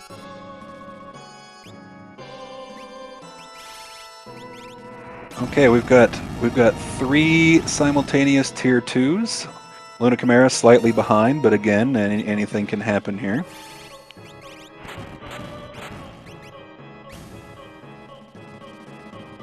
Yes, GG's to Drew, to Drew also, but to Jones, and I see Jones is lined up, so let's see if we can get him in here. Jones, are you with me? I am here. How are you? Congratulations, buddy, you made it. I did it! Yeah. That was actually well, for one, it was very hard to keep up with, but surprisingly close at the end of the race there. You and, well, actually all 4 people were mighty close. You were the only person to do the skip, and yet all 4 runners kind of converged at the statues for the most part. What did it for you was everyone else had, well, no, I should say, Jax and Drew had big problems with Inferno when you breezed right through and went past them. That was the decider here. So, talking about that, we saw a lot of Merton strats, we saw a lot of flame shields, but what else did you have in your pocket? Well, I had that Gal fixed dice thing. That really pulled me through a lot, and it only happened because fixed dice was literally the only thing he could equip. Because I was just hitting optimize, and it was the only thing that went up there. So yeah, that's rare to see, considering it has a battle power of 1. That never gets optimized. So. That means it must have been literally the only weapon he could equip. Yeah. Well, that worked out. Yeah, it worked out. I'll say the game won itself for me that time. What was going on with... so we noticed I assume the strategy was to have Edgar for the final tier of Kefka since you had no calmness mitigation. But I noticed you put 2 characters in front of him. Was that intentional? No, that was totally an accident. Oh, okay. That was me looking at my list of characters thinking, oh crap, who are my 4? Okay. Well, I mean, I was thinking it worked out perfectly because calmness really got you, but Yeah, it you really managed to did. take a fresh Edgar into tier 4. So Yeah. I mean, you should have just told people it was intentional, but now you've ruined it, no, it was and we intentional. Right. exposed you for the fraud you are. Yeah, it was yeah, it was totally an accident. But hey, it worked out, you know? Who gets hit with calmness twice? Especially on scale. What was that Kefka like? He was level 40 or something? Yeah, What is something this? like that. Yeah, This is that noob was stuff right here. yeah. I trust me, I know the feeling. Um, so tell us a little bit. Tell everybody about the living seed, and have you been? Are you a part of it, or did you just join in this week? I used to be a part of it, and then life got in the way, so I don't have a whole lot of time anymore. But those flags were fun. I really enjoyed that flag set. And I went really heavy on the shopping at first because I'm like, you know, Illuminas are on and Elemental Shields are on. All I have to do is I hit really loot heavy checks, and I'm like, I'm gonna hit loot heavy checks and do shopping and try and get enough. And then I just sort of lucked out because you know Imperial Camp was gigantos, so I gained a bunch of levels there, and I don't know, it all kind of worked out. And then there was the Thunder Shields in the very first shop that I checked, so that helped too. But Yeah, actually, yeah, everybody found big stacks of shields. That's actually been Drew's primary source of damage here, which he's actually hurling at Kefka as we speak, about to take out tier 4. But that was also kind of his downfall because, as mentioned, all he had for Inferno was flame shields and Mertens. I mean, he did have Edgar with tech missile, but that damage wasn't good enough to keep him alive for very long. So. yeah. Where were the Uh, flame shields? I mean, I felt like I checked a decent amount of shops, more than me for you know usually, but I it's just want to the thunders I say found. I don't remember. Oh, I don't know. that's Somebody in the chat probably perfect. remembers. Where were the flame shields? They were either in a South Figaro, one of the South Figaros, or Albrook, because I noticed he went there as I well. think I checked both South Figaros and I did. It doesn't matter. Yeah. It doesn't matter. Down goes Kefka for Drew, finishing in second place with a time of 1:32:33. Well done. We'll get him in here in a minute. Let me mark his thingy. And so Jones, are you going to keep on with the living seed? I'm going to try to join them as my time allows. How's that? Right. Cool. Well, we hope everybody will come join. It's an open, usually asynchronous race every week. You can come in and get a chance to set your favorite flag and have some fun with it. We'll be showcasing this one again on SpeedGaming. Jones, any parting words before we talk to Drew? No, just thanks to you guys for all that you do. Thanks to the whole WC community, and thanks to SpeedGaming for hosting us tonight. Really appreciate it. Well, thanks a lot, Jones. GG again. Congrats on the win. And we'll see you at the next one. All right, take care. We have our second place finisher, Drewlith, in the booth. Hello, Drew. GG's. Well done. Hey, how's it going? Good. So, let's get straight to the elephant in the room, shall we? Inferno. That was fun, right? Yeah, I mean, I knew I'd be able to beat it eventually. It just takes some luck. He does a mix of fire and electric attacks, so as long as he stayed on the fire side, I knew I'd win eventually. Yeah. So that was the reason I bring it up is because we had 3 runners all on Inferno, or rather, all at the same spot, and the reason Jones vaulted ahead was for whatever maybe RNG, maybe a different mix of characters, just breezed right through it, and both you and Jax had a tough time. So it was a very close race. Just RNG worked out a little better for Jones. But tell me about your experience with the living seed here. Is this your first time running it, or have you been a part of it for a while? This is my first time running it. I thought it was pretty interesting. Very much a jet seed, especially for 710. And I was definitely on sub 130 pace before that Inferno, and then I also just kind of, for the memes, we killed Sid and did Opera. I don't know how many people did Opera. I'm assuming everybody did Sid, though. Yes, everybody did kill. Well, at least Jackson Jones killed Sid. I didn't catch if Lunar Chimera did. But yeah, I was going to ask you about the opera situation. That was just for the fun, huh? Yeah. That's cool. I didn't know. I thought maybe maybe you thought it was one of the quests for the Kefka's Tower skip, but Did anyone do sorry. this? Yes, Jones is the only one who did the skip. He did one. Actually, I think he did all three quests at the end. Actually, before he even finished his final few espers, but he both killed and saved Sid back to back. I'll be honest. I did not realize that there were going to be 20,000 GP chests. Like that just kind of like went over my head. So the whole time I was running the seed, I was like, oh, I have like the best possible offense for this probably. So I'm probably doing really well. And then right at the end, I got a 20,000 GP chest. And I was like, wait, this kind of changes things. I probably should have just like did a bunch of treasure hunting until I got this. Like it would have just been a way better like way to play this type of seed. So, I'm still learning new things about the game. Like that's definitely something I'm going to keep in mind for next time. Yeah, this living seed thing is a bunch of crazy flags, and if you haven't practiced a specific one, the strategies aren't necessarily apparent right up front. But all things considered, you did very well. A 132 is still a good time, and you barely missed first place just by one bad battle. So I think it worked out pretty well. Everybody enjoyed all the flame shields and Merton strats and all sorts of crazy stuff happening. Yeah, I thought that strat was cool. I was actually laughing as soon as because I found those flame shields. Like, oh, this is good. And then I did Serpent Trench, just like being like, oh, I have shock. Everything's super low level. So let's just do that. And then I'm just like slowly scrolling through my rages, and I just see Didalos, and I just laugh out loud. I'm like, okay, this is happening, I guess. Yeah. So Yeah, level 3. yeah. I think at least maybe all four people found it. At least 3 out of the 4, and everybody found those shields pretty early. So it was a very Merton-y seed. Yeah. But I was worried at the kind of in the mid game that there was actually this seed was railroaded through the Velp, and that was like the last check you did. And I was thinking, you were way behind, but then as soon as you got it, all the checks just came together quick. That just happens to me a lot, and I just kind of understand the situation. Like whenever you last location, it feels really bad at first, but once you really think about it, it means that like as soon as you finally do get that character, all you have available are that character's checks.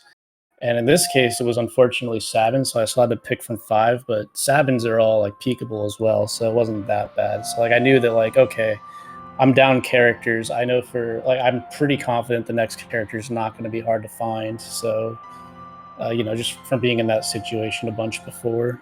Right. Cool. Actually, three times this week, actually, that I've last locationed. Yeah, it happens, but you're right. Sabin is a good character to have when you're hunting for characters, for sure. Yeah.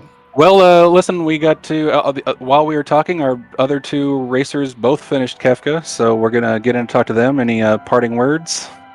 Just thanks to SpeedGaming, thanks to the Restream crew, thanks to you commentators, and thanks to the racers. I'll be heading out. Good night. All right, GG's. Congrats again, and I'll see you at the next one. Okay, well, let's see. Lunar Chimera, I believe, came in 3rd, but we have Jax ready and waiting, so we'll talk to... Oh, wait. We have a Lunar Chimera. Let me...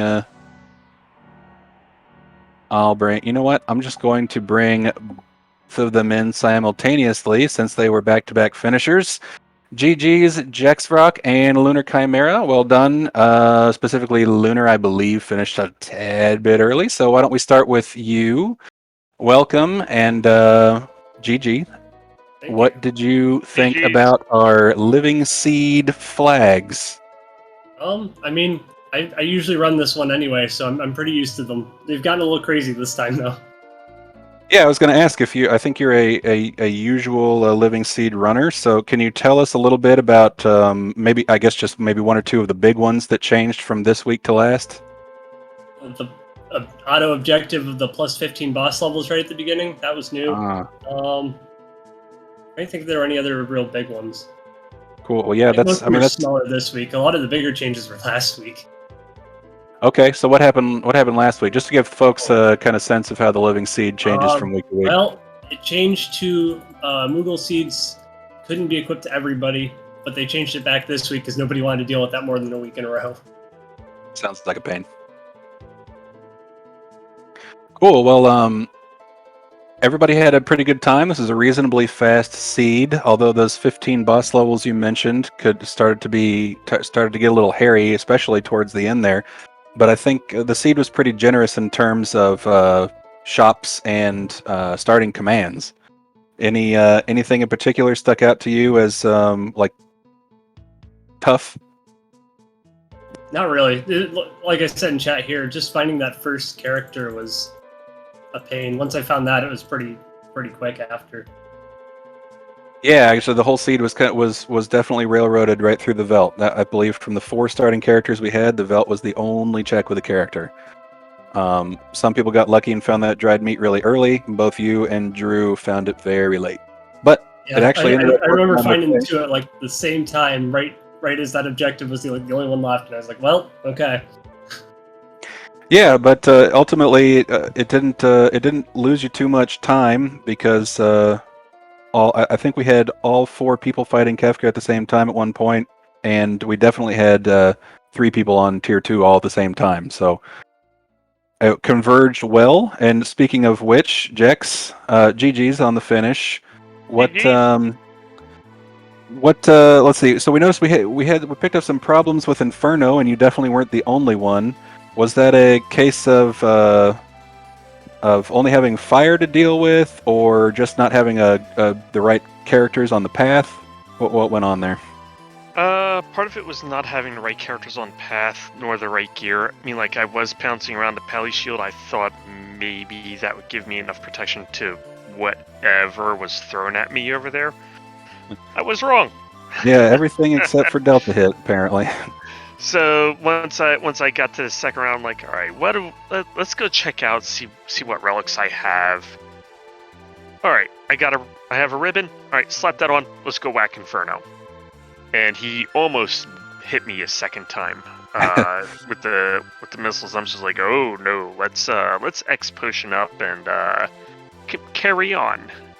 Yeah, so you and Drew and Jones were all on Inferno at the same time, and it happened to be that you and Drew had some bad luck, and Jones just breezed right through, and that's really what the deciding factor of this race, because Jones did the skip, he did the 3 quests for the skip, and nobody else did, and yet somehow everybody converged almost right at the same spot. So it was an exciting race with a good finish. Anything you wanted to add about the living seed? Have you done it before? Are you a regular, or is this your first time? The living seed was actually created by me. Oh, okay. Its original name was actually Rolling Runner's Choice, and then I got busy and I had to pass it off to Brianna. Yeah, I just assumed it was Brianna's thing because I always see her name on it. But interesting factoid for the runners out there. We have our rolling runner godfather here. Apparently he's still salty. So what do you think of it? What do you think of it now? How much has that changed since back in its rolling runner heyday? The early days things got a little nutty. Especially when Jackamus was around, like he also did the no Moogle charms. That I remember the first time we ran into that, there were still Moogle charms that were findable in a chest, and I was like the only person that skipped that one chest that had a Moogle charm, and it just killed my time on that one. Yeah, there are just some flags that sound fun on paper, but they're just not good in practice. We've had spoiler logs roll in. We've had before 1.0 came out, if enemy levels were added, it would also increase the experience points gains. But you would see add 20 enemy levels to everything. And things started getting a little nutty with that. Obviously you'll see free shops or, Coliseum being viewable. There's just such a huge variety, and even more so now with 1.0 and the objectives. Sure, yeah. So if you had one change to make from this week's flag set to the next, what would you change? Well, a few weeks ago, I started jumping back into the living seed. I was actually working on doing weekly increments of increasing the shop prices, but I kind of fell out with that. So, but the next time I enter, I was gonna just double the shop price, so everything was gonna cost 2,000. Ah, nice. So like a 4-to-1 barter type thing.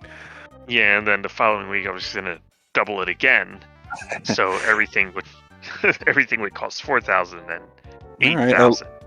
So, Lunar, what about you? What's going to be your next flag change? That's a good question. I usually base mine off what other people do to try and help balance it a little bit, because some things sound fun and then are not. So, Just distort. Normalize distort, yeah.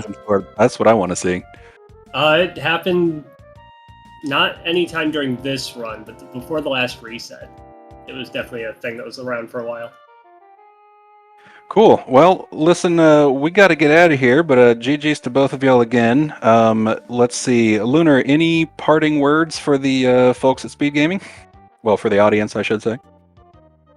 Yeah, come join us sometime. It's a fun seed, and even if you don't play this seed, community is great, and lots of fun races to do. Cool. Thanks, Lunar. Jex, parting words? I'm also going to reiterate on what Lunar said. Come join the Discord community, especially if you want to get into it and learn. There's lots of people in the community, myself included, that would love to give you hints, tips, and strats, or help you get started with the randomizer. Also, give a follow to our fellow runners and our wonderful restreamer Boo here, and come say hello to us. Cool. All right. Well, thanks, guys. Appreciate it. GG's again. Good race. And we'll see you guys at the next one. GG's. Okay, SpeedGaming, that's going to do it for Worlds Collide tonight. We appreciate y'all stopping by and watching. And thanks again for helping me out with this ridiculous tracking here. Appreciate it to everyone. Don't forget to check out the Discord. Go check out our YouTube. Subscribe, watch some videos. We recently finished a Battle Royale tournament, and the big highlights are on YouTube. You'll be interested in checking those out, especially to find out who the big winner was. And we'll be hosting another tournament here in a few weeks / month-ish or so. So come get some practice in and join us for the next tournament. Our thanks to SpeedGaming for hosting us, and our thanks to Atmotech for giving us this great game, which, by the way, is open source now. So if you're interested in contributing, you can find it on GitHub. You can find all this information on our Discord and in the wiki. Go to ff6wc.com. I'm Boo. It's only me, and I'm out.